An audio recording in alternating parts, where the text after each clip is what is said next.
Hello mga kananay, for today's video nga, araw nga pala ito ng linggo, birthday nga pala ni Princess. So, pinapili ko siya, sabi niya kung gusto pa niyang pumunta ng studio ng Kulit Bulilit, sabi niya gusto niya daw. Sabi ko birthday mo, alis tayo. Sabi niya, punta daw kami, tapos hapon na nga lang daw kami umalis pagka uwi. So, ayan na, pagpasyahan nga namin, pumunta na nga lang sa studio kasi nga may live sila ng linggo nga ito guys, mayroon silang YouTube live at Facebook live. So ayan, inimpisahan ko na nga ang video nung nasa LRT kami, ayun nga po, at wala nga po siyang naupuan doon sa LRT, at pagbaba namin ng EDSA nga guys, ito na, gutom na daw kami kasi alanganin ka kasi ng oras yung pag-alis namin. So umalis kami ng bahay is 11, so syempre dumating kami dyan sa EDSA top sa LRT ay 12 na. So talagang gutom na kami. So nag-agahan naman kami ko. So agahan nga yun, diba? So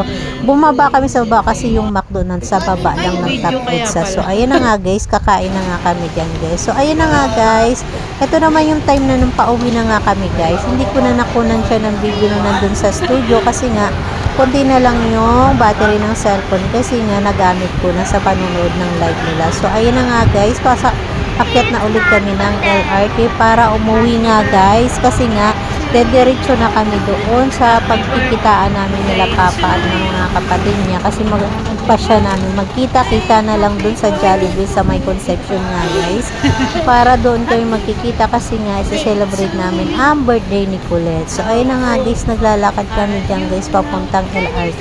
Habang naglalakad nga kami dyan guys, si Colette ang saya-saya niya kasi birthday niya nga daw at kumanta siya ng happy birthday to me. Syempre si nanay naman ang inyong kananay. Syempre, sinabayan ko na rin siyang kumanta ng happy birthday, o diba, habang naglalakad kami. Parang walang ibang tao, parang kami lang dalawa.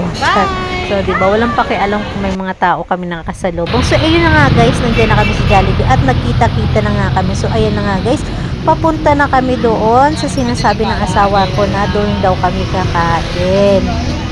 So, sabi nga ng asawa ko, sa Sunrise daw kami kakain. Kaya, walking distance na nga pala daw yan, guys. Pero, matagal pa rin dahil nga pagod na ako. Nanakit na talaga ang mga paa ko. Parang ayaw ko nang maglakad. So, ayun na nga, guys. Andito na kami sa Sunrise, guys. So, ayun.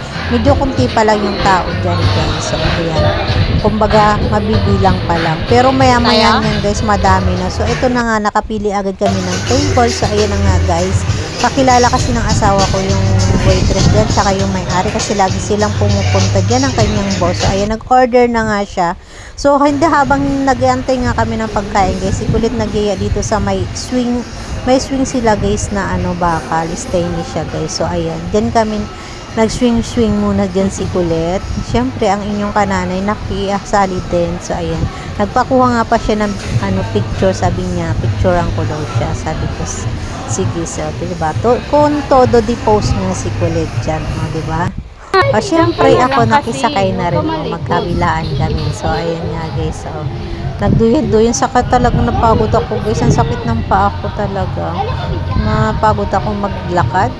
Mahirap mag-akit baba ng hagda ng Coach Bridge, ng LRT, aakyat, bababa, o diba?